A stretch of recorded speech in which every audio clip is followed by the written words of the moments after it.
You want to talk about slavery, huh? Again, you fail to actually address what atheists are saying when debating you. It's not that slavery happened. It's not that atheists were champions against slavery or whatever. Quite frankly, at the time there weren't very many atheists anyway. So of course the bulk of people against slavery at pretty much any point in history would have by necessity been mostly not atheists. And of course in America, a country that's dominated by Christianity, chances are that group's going to be Christians. It's based on numbers, not on what's right or what's wrong. The whole point of the argument that the Bible condones slavery is that you, as a theist, claim that the Bible is the ultimate source of morality. You, as a theist, say that the Bible, as a moral compass, is immutable, unchanging, and that morality is static and fixed, and that what is right is absolutely right all the time, forever. But nowadays we know slavery to be wrong. Back then slavery was not known to be wrong, and in fact was accepted by your moral compass, your ultimate immutable guide to that which is objectively right. And that's obviously that's obviously not unchanging. If morality has now changed to say, well, that's wrong.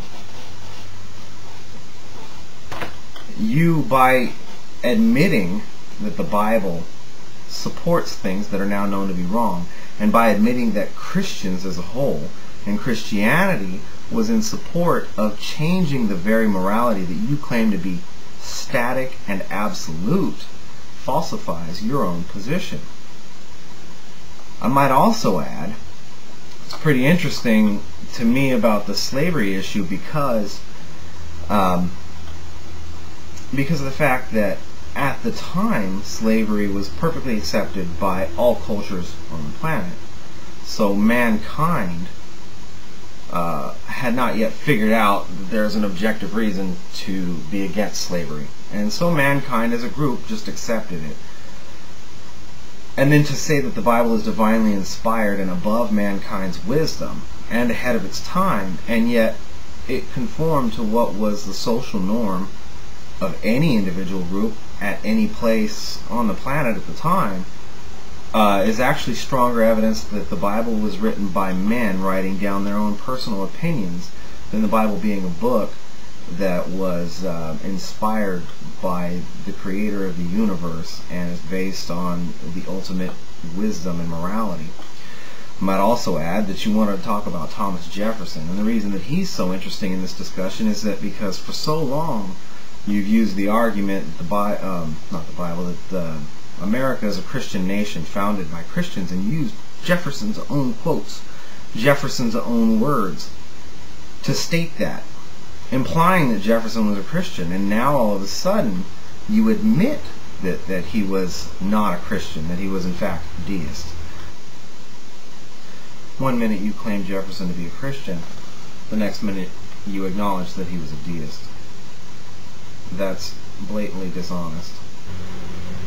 You also then try to state that what Jefferson says is in Judeo-Christian language, using Christian terms and Christian ideas.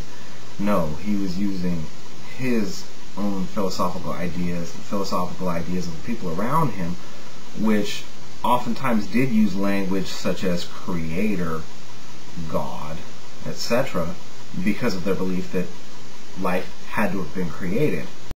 Where does he talk about Jehovah, Yahweh, Jesus? He doesn't.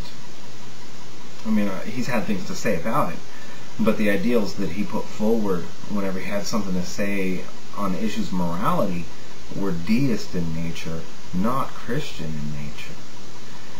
Again, you fail to actually address anything that the atheists are actually saying to you. And I think it's interesting that your only response to Hate You All 66 was that you disagree with the fact that you don't address atheist arguments, you address something similar to an atheist argument, but twist it in such a ridiculous way that no atheist I know would actually agree with the argument that you're arguing against in the first place.